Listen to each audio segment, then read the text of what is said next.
You're listening to an IOE podcast. Powered by UCL Minds. Welcome to the ECF Staffroom. I'm Elaine Long. And I am Mark Quinn. We are programme leaders for the UCL Early Career Teacher Development Programme. Why are we in the staff room? We are here because this is where the best professional learning conversations always take place. This is where problems can be aired bluntly and where solutions can be explored.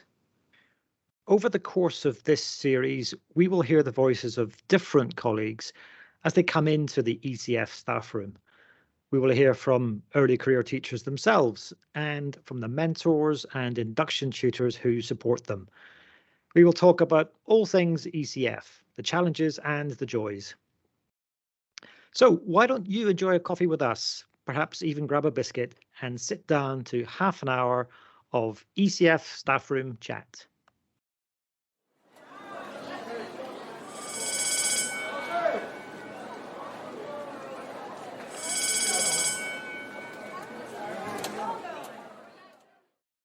Welcome to the ECF staff room, Sofia Eleftheriadou and Lisa Baines. You're extremely welcome in our virtual staff room. We're excited to listen to you. We're going to introduce you in a moment to our listeners about what your roles are and everything else. But because you are guests in our space, we offer you a coffee or another hot drink of your choice. So what can I fix you, Sofia? What can I fix you? I like filtered coffee, please. With milk or without, or how do you take it? Without, filtered, a good strong black coffee. And what about you, Lisa? Yeah, exactly the same, actually. Well, you two are easy dates. That's great. That's what I like to hear. I should say we're recording this in a very cold December, so we want our drinks nice and hot. Do you want anything with that? Piece of cake? I can open up the cupboard for you. I'm sure I've got some biscuits here. What would you like? Do you have any mince pies? Mince pies. Yes, right. That's to go with our Christmas decorations. I'll put those in the microwave and we'll have those a little bit later. Yeah, because as we're nearing to the holiday season, this is quite a festive episode of ECF Staff Room. And as a special Christmas present for us, we are lucky enough to have two postdoctorate researchers at UCL in our ECF Staff Room today. And I'm just going to ask Lisa first, just to describe your background, your interest in education and how you've reached this point. So I was a secondary school teacher. I was a science teacher, mostly up in Lancashire, but more recently down here in Surrey. And then I've always been interested in professional development, and I enjoyed being an NQT mentor when I was teaching. So I happened to come across a PhD that was available that really sort of caught my interest, and that was around widening participation, widening access for disadvantaged young people to go to university. So I applied and I managed to get onto that PhD, and I completed that in May this year, so not that long ago. But I've been working at UCL in the centre since January. My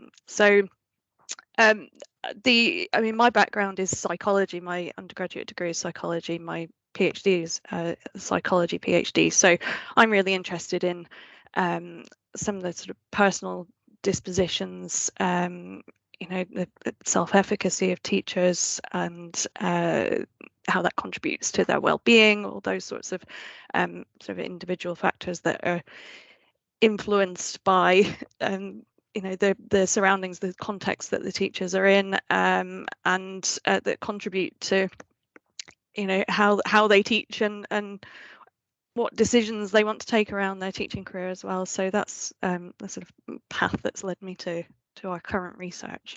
That's really interesting, because as part of the early career framework, we often focus on the knowledge and expertise teachers need to do their job, but less talked about at the moment probably is self-efficacy. So it'd be really interesting to talk to you a bit later in the podcast about what that means and why that's so important to you. And also interesting that you've been a teacher and a mentor yourself, so you'll be well aware of how difficult it is in schools at the moment, and can see both sides of that and bring that to your research approach. Sophia, can I ask you the same question?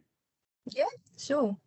My background is in the field of education. I did my undergraduate degree in education in Greece, and then I completed my master's in the UK in social research methods and statistics. And I very much enjoyed my course on research methods. And this is how I decided that I wanted to pursue further studies in research and do a PhD. So I recently completed also my PhD at the University of Manchester, and this was a PhD in education. And my research was related to the area of educational assessment. More specifically, I was looking at the assessment of secondary school students' collaborative problem-solving skills. And it was a mixed methods project that I analyzed some educational data for students in England, and that was large-scale educational data sets, and I also did some interviews with students. And this finished, I completed it very recently in October, and in November this year I joined the UCL Centre for Educational Leadership as a research fellow, and I'm just very excited and very happy to be part of the team researching the impact of the Early Career Framework program. And I was very excited to join and be involved in that project, because I could see myself utilizing the skills that I got from my PhD to this project, and also recognizing the significance of the impact of the project that can make in terms of the well-being and the retention of teachers, that I assume we will discuss later on. So therefore, although very recently joining the team, I'm super excited. Thank you. I mean, it's obviously you bring such a huge wealth of expertise to this. Can I ask you both, and you touched on this, but why do you think research has such an important role to play in education, particularly when we're thinking about the success of policies implemented in such scale as the ECF framework is? I mean, for me, there are still gaps in outcomes in education that there is always something to improve, and I think taking an approach that uses evidence and sort of more systematically tries to deal with those issues, I think is really important. So for me, trying to address some of those issues that ultimately lead to better pupil achievement, better pupil outcomes, I think it's right that we take a more critical approach, and an approach that can be sort of scrutinized, and that way we can try to refine how we teach. We can try to lead to better education for teachers, and also improve practice in a more sort of, say, systematic and consistent way. My view is not very different from what Lisa has already said. I'm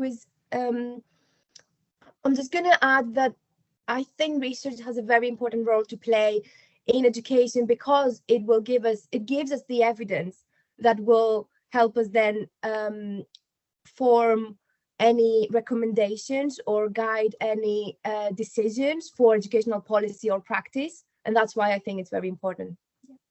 As a guide, yeah, that's really interesting, Sophia, isn't it? Obviously, coming as we all do from UCL, we're obviously really interested in the research and the evidence, and there's always more that we can be looking for.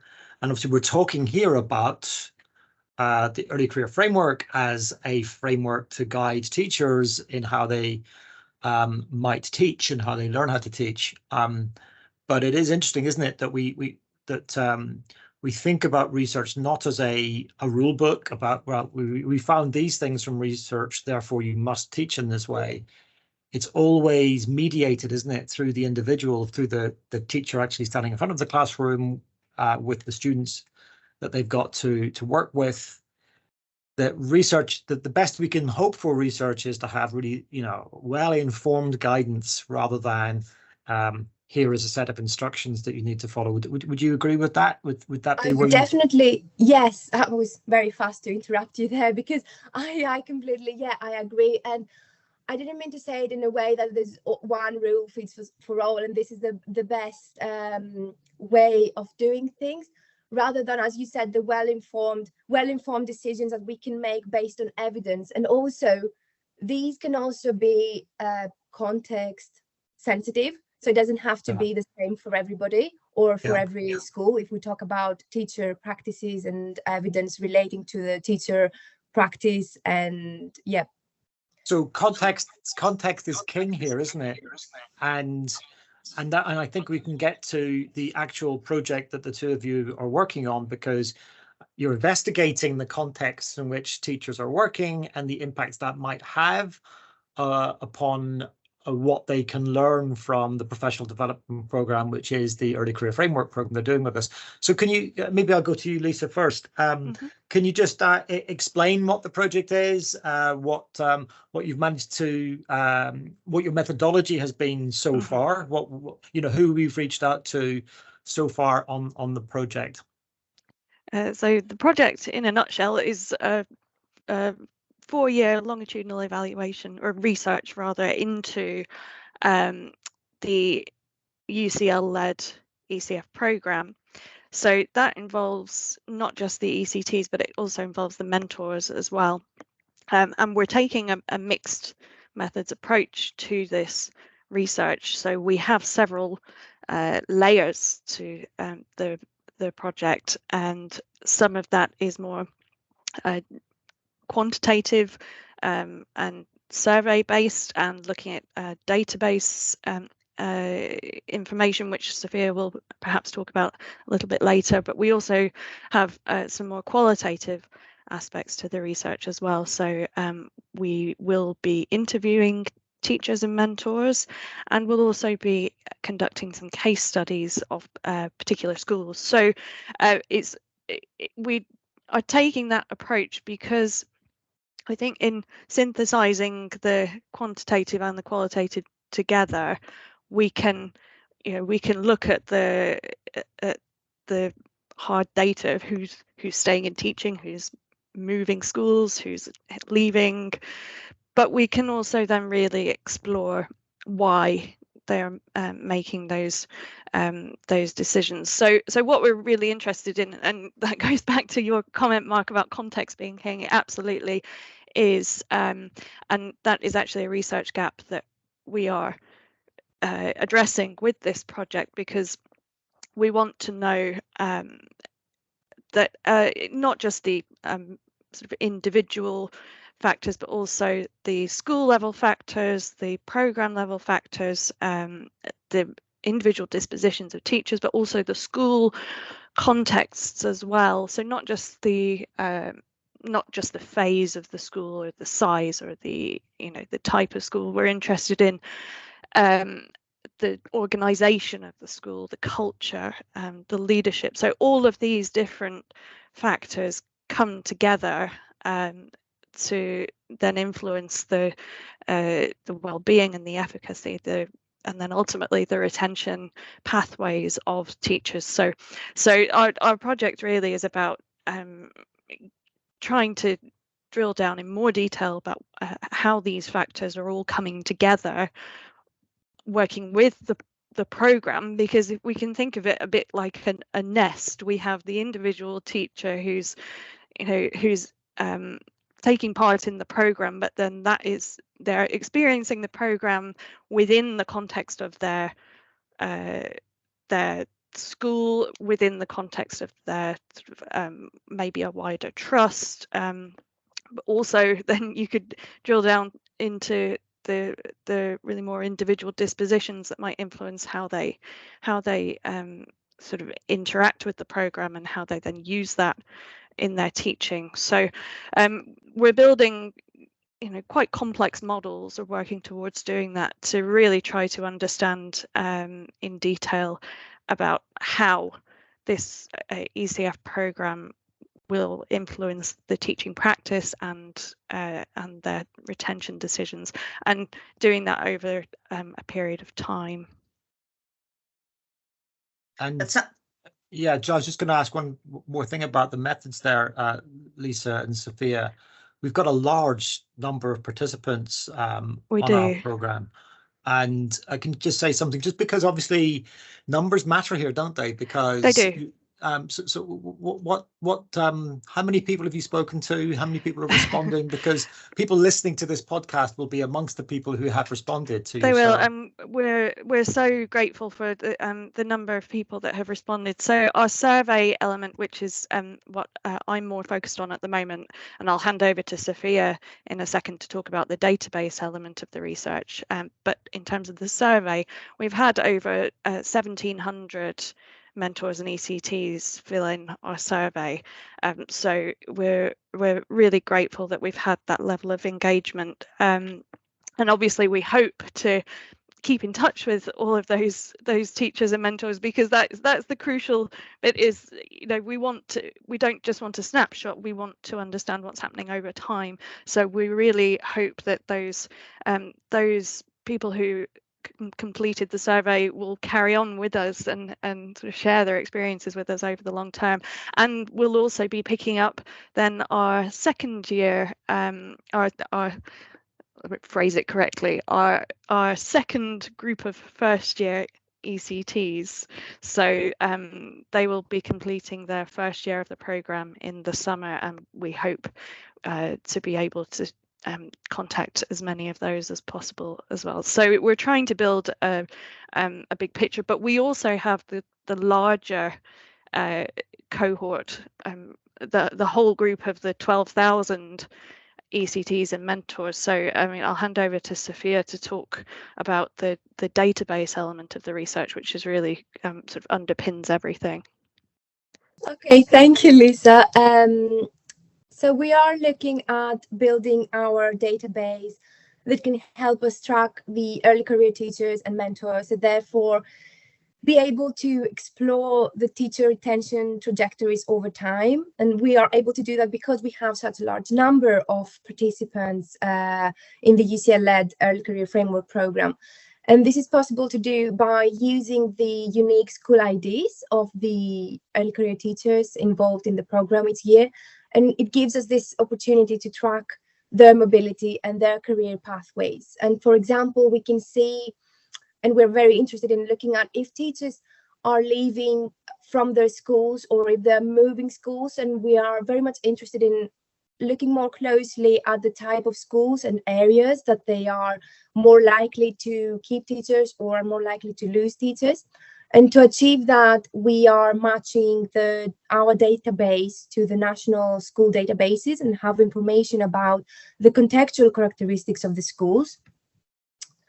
And for instance, we are looking at the location of the school. We're looking at whether the area that the school is based at has been identified by the DFE as an education investment area, or the performance profile of the schools, for instance, using the Ofsted ratings that are publicly available to us, and information such as the socioeconomic characteristics, using percentages of pupil premium, students eligible for pupil premium, and free school meals.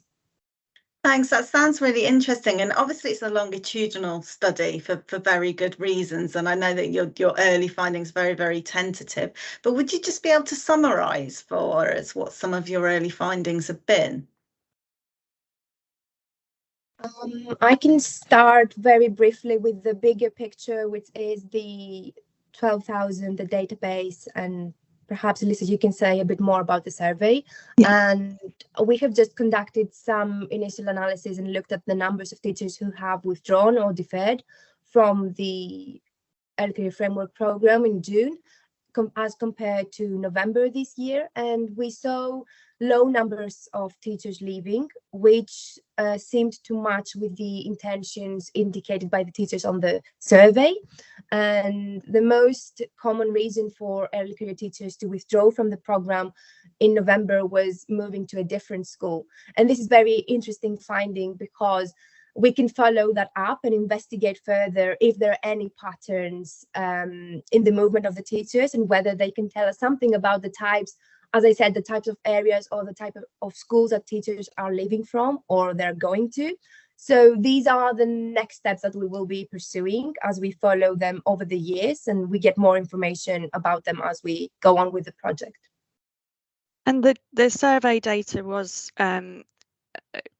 reflective of the actual data on withdrawal and deferral. So we had 96% of ECTs indicating that they were going to continue in teaching, and that was largely reflective of the numbers we actually saw. So that's really great to sort of see that data from the surveys, that intention there is actually a good indicator of reality. And it will be really interesting to see in time. I mean, the national figures for teacher retention, I believe, were about 87% after a year.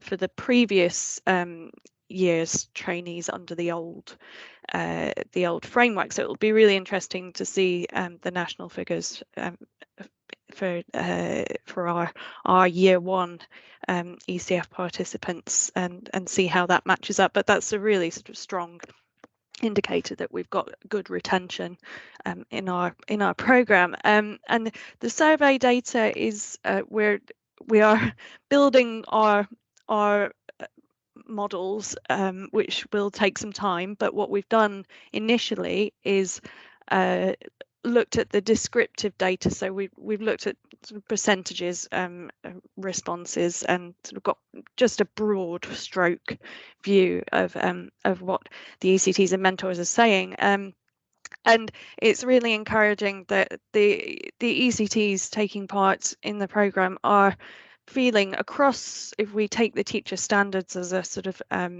as a metric, there they are feeling very confident in their capabilities, pretty consistently across the teachers' standards, with between 70 and 80% feeling confident or completely confident in what they're doing there. So it's great to sort of see that a lot of them are they are reflecting on their practice in that positive way. And obviously that's not necessarily all attributable to the programme, but that is something that that highlights how important the qualitative aspect of the research will be going forward, is exploring that further.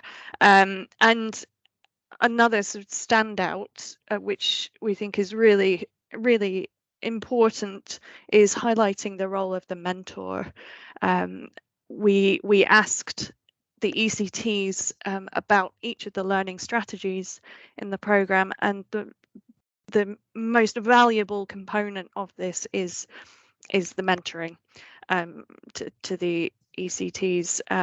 They really value that mentoring relationship, and that's also reflected in data that we collected from the mentors as well, that they recognise the importance of that role in the ECT's journeys. And we actually had some open text questions at the end of each section of our survey, and we had many comments saying how instrumental was one word that stands out in my memory, how instrumental the role of the mentor was to their progress as an ECT.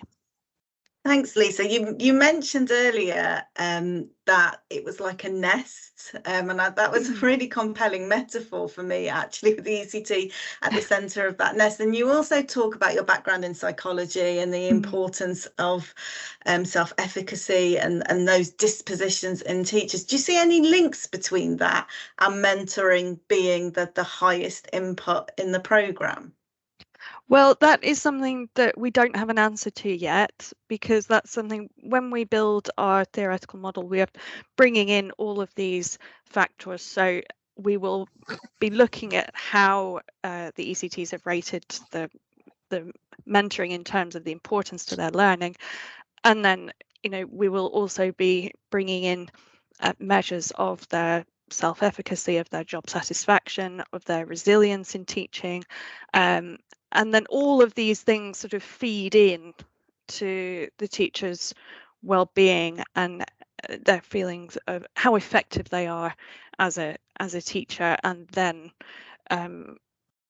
what that means for their retention. So yeah, that's something that we would anticipate from the literature, that if we have teachers who have strong feelings of self-efficacy and they have good job satisfaction, we would anticipate that would then predict positively good well-being in teachers and feeling more effective. So there is a theoretical basis for the model that we've created, but from our data, that is something that we will be exploring going forward in the coming months.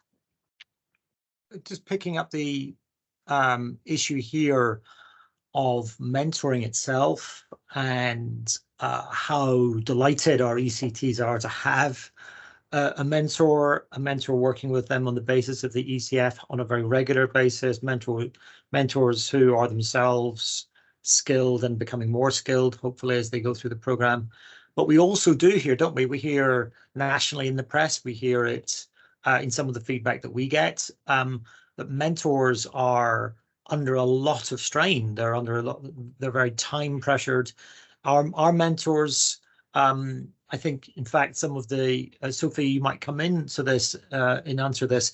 Can you tell us something about who our mentors are, what we know about who our mentors are? How typical are they of the workforce? How typical are our mentors compared to other mentors maybe in the system? What do we know about our mentors? We have looked at the participant demographics of the mentors, and we have presented them in our most recent report with the initial descriptive analysis that Lisa has mentioned before.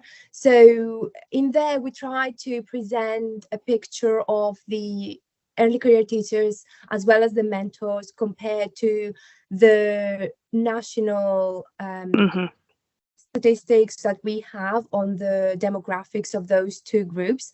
And the majority from the mentors, from what I can see from our report, is that they're more female and white, and they're also quite young group of mentors. And these are pretty much what we have in terms of their background. I'm not sure, Lisa, if you want to add any. Yeah, I think we've looked at the demographics, as Sophia said. I mean, really broadly for both the ECTs and the mentors, our sample appears to be fairly well representative of national ECT and national mentor data. So those demographics that Sophia mentioned just there, that is largely reflective of the teaching population as a whole, and the mentor data as a whole. So we will be following the mentors over time as well, which I think will give us a really interesting insight into particularly the movement of mentors, because a lot of these mentors are in a position where they may be looking to move up into leadership positions. They're likely to be teachers that have some years of experience, of course, as we know. So what will be really interesting is to see if any of our ECTs, even in time, or our mentors, start to come through into our MPQ programs, into our leadership training. So that our focus is perhaps maybe a little different with the mentors compared to the ECTs, and that may well come out in the qualitative aspect of the research, because the reasons for staying in teaching or moving schools or leaving teaching are likely, I would think, to be slightly different for a mentor who is a more experienced teacher than an ECT who is a newer teacher. So that will be really interesting to see those reasons for movement, if there is any movement in the mentors, and to explore that with them through qualitative interview over a period of time. Yeah.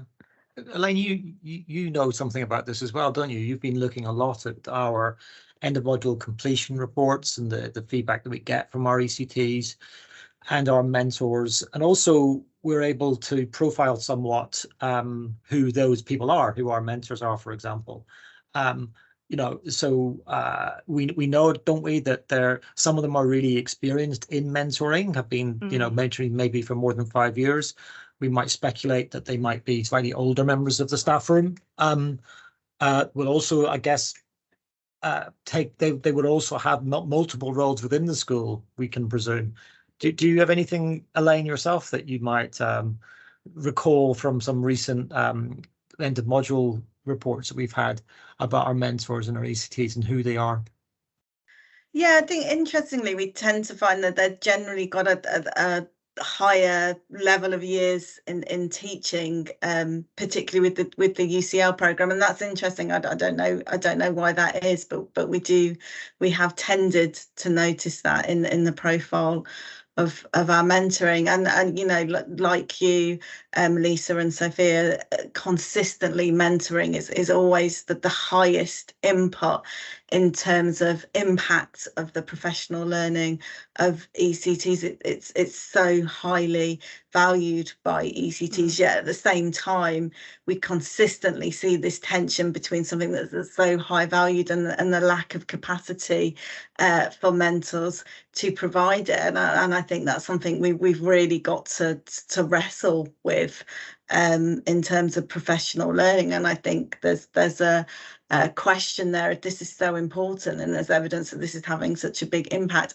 how are we going to create more capacity for mentors? Because in terms of that nest that you talk about, if we take that layer away, I don't think the nest is going to be as effective. But you talked about school level and organisational support for mentors, and that's really, you know, where that's got to come at the moment, which is incredibly difficult because schools are also so pressurized at the moment. So I think that's also an important question to answer if we're going to think about retention of ECTs in the long term. And also the link between mentoring and leadership is an interesting one as well, because I very much assert that mentoring is a leadership skill, and actually that if more leaders had that skill of mentoring and developing others as a first rung on the ladder to leadership, then that leadership organisation would be more impactful in schools as well. So there's so many interesting things wrapped up in that, I think. I was going to provoke you slightly, Sophia and Lisa. I'm sure you're aware that the ECF and the programme that are built upon the ECF are not without their detractors. There's quite a controversial policy led by the Department for Education. Some schools feel that it's sort of been imposed upon them. A lot of the reaction to this new form of induction has stressed that that teachers, particularly new teachers, are themselves susceptible to feelings of stress or to feelings of inadequacy and inefficacy, if that's a word. And here we're forcing them through a highly regulated, evidence-informed program. And there's been lots of reports about this telling us that we might even be doing damage to new teachers in the profession. Of course, we wouldn't want to do that. From your previous backgrounds, your own research backgrounds, from what you finding out already from the research you've already done, or what you might hope to find out, what light can you shed on any of that discussion for us? I mean, as a former secondary school teacher, I went through the NQT program. So, Yeah. That as a 1-year program it is high stress. You're under a lot of time pressure. You're still learning. You're still working out who you want to be as a teacher, and to developing your presence in a school. So I do understand those pressures, and we do have some comments from our survey that reflect that while our ECTs recognise that training is valuable and mentoring is valuable, and continuing to learn as a teacher is really important, that it is difficult, and there are a lot of pressures on their time and their energy as well. But I think this is, again, I'm coming back to the same point about the qualitative aspect of the research. This is why we've chosen to do mixed methods approaches, because we really need to explore those thoughts in more depth, and think about how and why those sorts of issues might contribute to retention decisions. But I would say it is really encouraging from the survey data that we've collected, again, just looking at it descriptively, that we had about 87% of our ECTs agreeing that the ECF program was based on sound research, and they also agreed that the practice suggested on the program is going to make a difference to the learning of their pupils. So the vast majority of the responses in our surveys indicate that the ECTs really do see the value in an evidence-led program and approach to their development. So we've got those two things sort of not competing, but those two things sort of coexisting at the same time. We have to recognize the reality of the teachers' experiences on the program, and we can delve into that through our qualitative work, but we can also see and build into our model that there is a real solid foundation in evidence for the practice that they are learning in the program, and that is recognized by our ECTs. We do know, don't we, or at least I think I know, that teachers, however hard they are forced to work by the system and by their timetable or by the extra demands that they might have, is that they will work very hard on things which they know make a difference, that they believe are making a difference. Yeah. Which is why that finding you said that 87% believe that the program is based on sound evidence. I wonder about the other 13%, because of course, but actually that is really encouraging, isn't it? Because we want people to believe that what they're working really hard on is itself well grounded. Yes. And as you say, the second finding, that the allied finding there, and it will make a difference to their pupils' learning. Yeah. And all my knowledge of teachers, and I think we'd all agree on this, is that teachers will work exceptionally hard where they know it'll make that kind of difference. Absolutely, for the pupils. If you're under pressure, under time pressure, there's nothing worse than feeling like you're doing something that's futile. So it is really encouraging to see that is a particular feature of the UCL-led program, that research is integrated into our program, and that they see the value in that is really really good to see. That's interesting that you said that, Lisa, because that's something that program leaders are quite passionate about, that our ECTs see this as something that's done with them, not to them. And this isn't necessarily a top-down program where they just have to implement the research we give them, but rather they're part of the conversation and part of contributing to that research based, because as you acknowledged at the start of this podcast, there are so many gaps in the research and so many students out there who are going to benefit from research yet to be done, which could be done by our ECTs, and we're really passionate about that on the programme as well. So it's really interesting that you share that view. Talking about time pressure, I think we're coming to the end of the podcast now. I'm going to hand you, though, a post-it note, as is traditional for all our guests. This is a festive post-it note, so it's a red Christmas themed post-it note, and Lisa, I'm going to hand you the post-it note first, and then I'm also going to hand the post-it note to Sophia. But I'd like to know what you would write on this post-it note and where you would stick the post-it note, and that could be anywhere. It could be in the drawer of a mentor, it could be on the wall of a DFE, it could be on Mark's desk. But what would you write on it and where would you stick it? Oh gosh, I think I would write it to to all teachers who think they might be interested in research but aren't confident or aren't so sure. I mean, I had quite a gap between doing my undergraduate and doing my teacher training, and then my master's degree, and then my PhD. There were gaps there in time, and I think as a teacher, you if you haven't maybe looked at research papers for a while, maybe the last time you did that was in your teacher training, but maybe before that it was not since your undergraduate degree. So I would say just anyone who thinks they are interested in research but is maybe not feeling so confident, I would say just get involved and don't be afraid of trying to engage in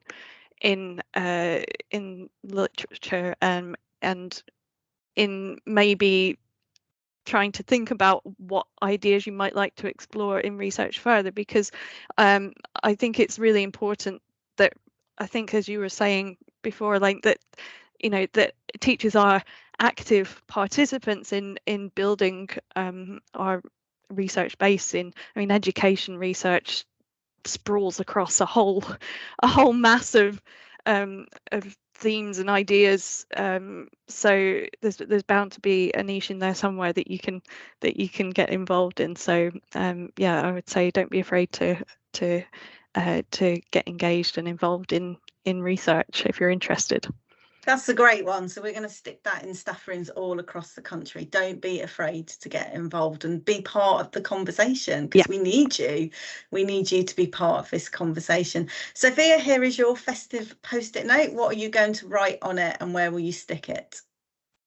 Thanks. I think I will continue the theme of research led thinking, and I was gonna give my post-it to colleagues who are involved in research, either PhD students starting their PhD journeys or researchers in general. And I would say and encourage them to surround themselves with supportive colleagues and friends and ask for their help when they need it, because this is something that has helped me when I was doing my PhD, and it's still helping me during my postdoc experience. So, and I still try to remind it to myself. So I will stick it on my wall, and then I will give it to every other researcher. So don't be afraid to ask for help when you need it. I think that's a great message to end on. It's been an absolute delight talking to you today, and I think I can hear the ping of that microwave in our staff room. our mince pies are ready. Hopefully the filter coffee hasn't gone cold in the meantime. I know I have, sitting here. Sophia and Lisa, thank you so much for giving up your time when you could be out buying our Christmas presents. Thank you for coming into our staff room and for sharing your research with us. I know that our ECTs and our mentors will really enjoy listening to what you've said and all that advice towards the end about how they themselves might get involved in research at a serious level. So thank you again, and see you around.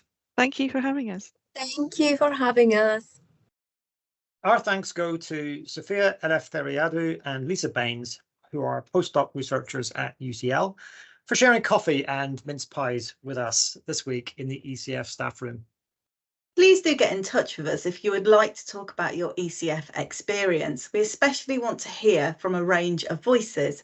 And lastly, we hope you will join us next time for a biscuit and a chat with another colleague in the ECF staff room. Thanks so much for downloading and listening to this IOE podcast.